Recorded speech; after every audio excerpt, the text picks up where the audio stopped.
Secangkir pengharapan untuk mengawali hari ini. Renungan pagi tanggal 29 Juni, jangan minum depresi Anda. 2 Timotius 1 ayat 7 berkata, sebab Allah memberikan kepada kita bukan roh ketakutan, melainkan roh yang membangkitkan kekuatan, kasih, dan ketertiban.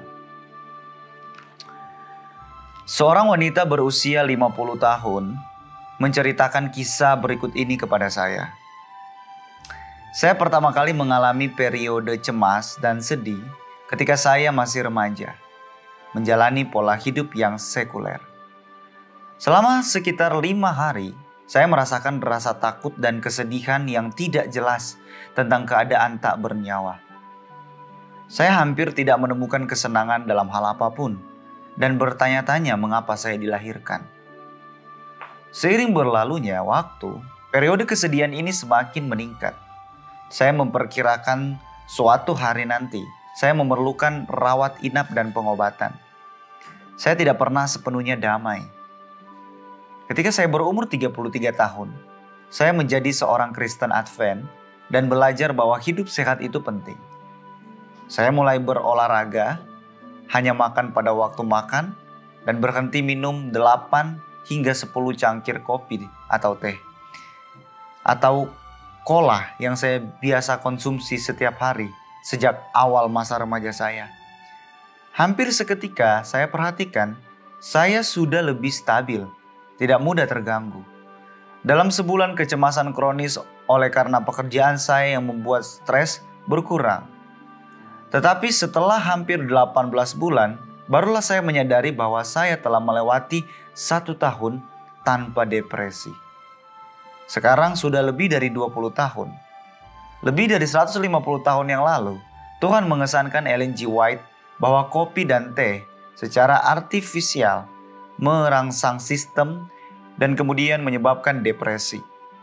Bisa kita lihat dalam Counsels on Health, halaman 124. Sekarang kita tahu penyebab sebenarnya adalah kafeina. Apa yang literatur kedokteran katakan tentang bahaya kafeina pada kopi, teh, cola, dan coklat? Minuman berkafeina ini tidak hanya menyebabkan depresi, tetapi juga meningkatkan risiko sakit kepala, infertilitas, kecemasan kronis, alergi, tremor otot, osteoporosis, dan sejumlah masalah lainnya. Semakin banyak kafeina, semakin tinggi risikonya. Baru setelah kami melakukan penelitian ini, kami menyadari bahwa zat-zat yang mengandung kafeina termasuk dalam daftar 10 kelompok makanan teratas yang menyebabkan sensitif terhadap makanan yang hanya kalah dari susu. Jika saja masyarakat menyadari bahayanya, mereka dapat menikmati banyak penggantinya, namun sehat dan yang banyak tersedia saat ini.